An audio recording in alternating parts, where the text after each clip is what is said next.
ये कहानी है चतुर रानी। महेंद्रगढ़ नाम के राज्य में राजा वीर प्रताप सिंह का शासन था। राजा ने अभी तक विवाह नहीं किया था।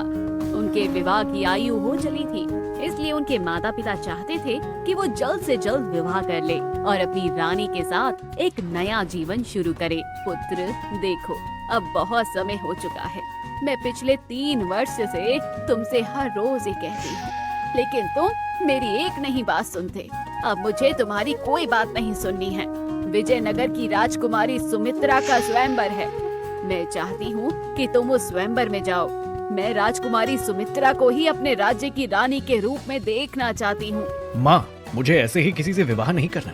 मुझे ऐसे ही किसी से विवाह नहीं करना। मैं अपने लिए एक ऐसी पत्नी चाहता हूँ जिसे पूर्ण रूप से सही और गलत का ज्ञान हो, जिसके भीतर गलत को परखने की चतुराई हो। मैं जिसे अपने राज्य की रानी बनाऊंगा, वो मेरी उम्मीदों पर खरी उतरनी चाहिए। कोई तेरी उम्मीद पर तभी तो खरी उतरेगी जब तू किसी को देखेगा। यदि विवाह के लिए किसी राजकुमारी से मिलेगा ही नहीं, तो तुझे तेरे योग्य राजकुमारी कैसे मिलेगी? राजकुमारी सुमित्रा के बारे में हमने बहुत सुना है। वो बहुत ही समझदार है। तुम उसके स्वयंवर में जाओ, मुझे पूरा विश्वास है कि तुम्हें वो जरूर पसंद आएगी। अपनी माँ के कहने पर राजा वीर प्रताप सिंह विजयनगर राज्य के राजमहल में हो रहे राजकुमारी सुमित्रा के स्वयंवर में जा पहुँचते हैं। वहाँ पर स्वयंवर के लिए विभिन्न राज्यों के राजा और राजकुमार आए हुए थे। सभी एक से एक कुशल योद्धा थे। मैंने जितना सोचा था, यहाँ पर तो उससे भी अधिक राज्यों के राजकुमार और राजा आए हुए। ऐसी क्या खास बात है राजकुमारी सुमित्रा में, जो उनसे विवाह करने के लिए हर राज्य के राजा उत्सुक हैं? राजा वीर प्रताप अपने मन में ये बात सोच ही रहे थे कि तभी राजकुमारी सुमित्रा के पिता राजा बृजभान अपने सैनिक से कहते हैं, सैनिक, तुम दासी से कहो कि बेटी सुमित्रा को स्वयंवर के लिए लेकर आए। सभी राज्यों के राजकुमार एवं राजा यहाँ उपस्थित हैं। सैनिक दासी को जाकर राजकुमारी को लाने के लिए कहता है और कुछ ही देर में दासी राजकुमारी को लेकर महल के प्रांगण में आती है। राजकुमारी सुमित्रा का रूप अति सुंदर था, परंतु उसके साथ साथ उनके चेहरे पर एक अलग ही तेज था और आंखों में बड़ी अलग ही चमक थी। राजा वीर प्रताप ने जैसे ही राजकुमारी सुमित्रा को देखा, तो वो उनसे बड़े ही प्रभावित हुए। इतने सुंदर रूप के साथ आंखों में योद्धा वाला तेज भी है। राजकुमारी मुझे एक बड़ी योद्धा लगती है, परंतु बाहरी आवरण से प्रसन्न नहीं होना चाहिए। यदि ये भीतर से भी वैसी है जैसा मैं सोच रहा हूँ, तब तो कुछ भी करके मुझे ही ये स्वयंवर जीतना होगा।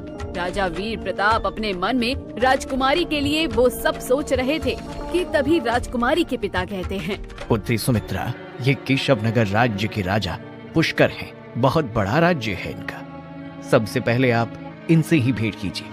क्षमा कीजिए पिताजी, परंतु यदि मुझे पूर्ण ज्ञान होता कि केशव नगर राज्य के राजा पुष्कर मेरे लिए होने वाले स्वयंवर में आ रहे हैं, तो मैं इन्हें पहले ही आने से मना कर देती। क्षमा कीजिएगा राजा पुष्कर, परंतु मैं आपसे विवाह नहीं कर सकती और ना ही आप इस स्वयंवर में भाग लीजिए। ये आप क्या कह रही हैं राजकुमारी? आप मुझसे पहली बार मिल रही हैं, तो आपको मुझसे इतनी घृणा क्यों कि मुझे अपने स्वयंवर में भी भाग नहीं लेने देना चाहती? और आपने ऐसा क्यों कहा कि यदि आपको पूर्व ज्ञात होता तो आप मुझे स्वयंवर में भाग ही नहीं लेने देती? मैं इसका उत्तर जानना चाहता हूँ, क्योंकि ये मेरा अपमान है। यदि आप ये जानना चाहते हैं तो मैं आपकी ये इच्छा अवश्य पूर्ण करूंगी। मैंने आपके राज्य के बारे में बहुत सुना है कि आपके राज्य के निवासी सदा आपसे परेशान रहते हैं। अपने नगर के निवासियों पर अपने पद का जोर किस प्रकार चलाते हैं आप, ये सब ज्ञात है मुझे।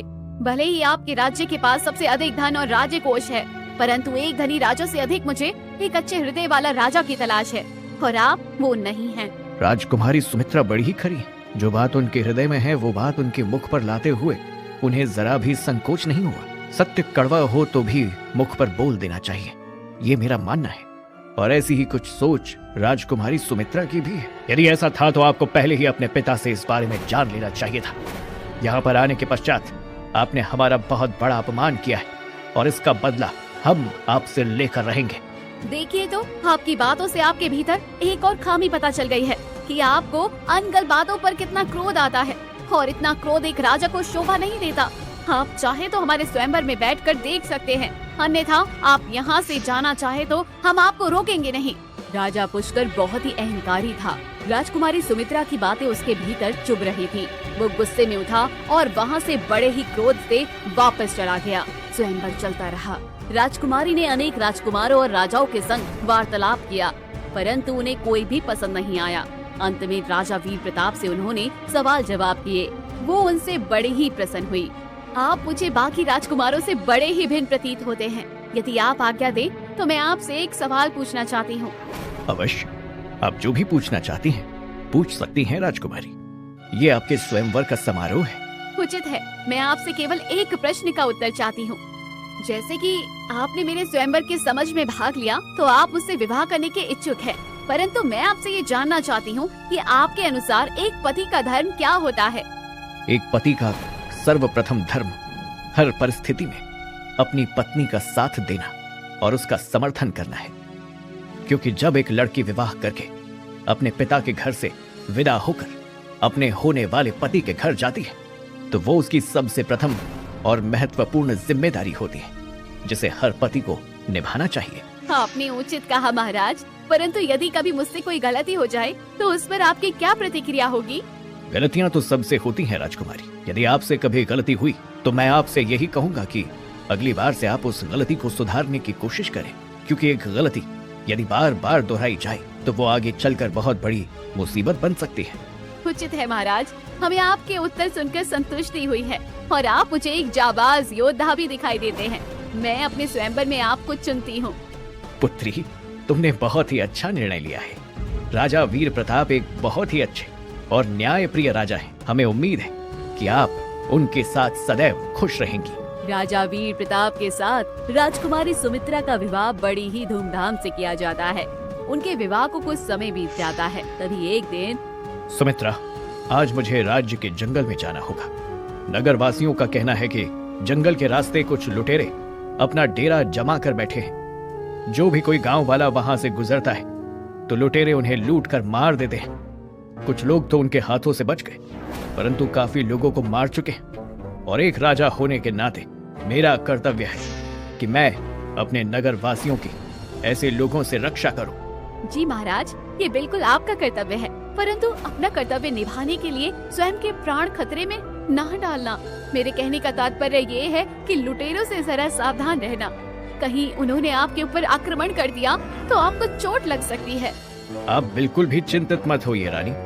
हमें कुशल योद्धा हैं और साथ साथ हमारे पास हमारी पूरी सेना है जो हमारे साथ जंगल में जाएगी। जब तक हम उन लुटेरों को बंदी बनाकर नहीं ले आते तब तक आप हमारे पीछे से हमारे माता पिता का ध्यान रखना, और तब तक समस्त राज्य का दायित्व भी हम आपके कंधों के ऊपर सौंप कर जाते हैं। रानी सुमित्रा ने राजा वीर प्रताप को तिलक किया और राजा वीर प्रताप अपने सैनिक के साथ जंगल की ओर निकल गए। सैनिक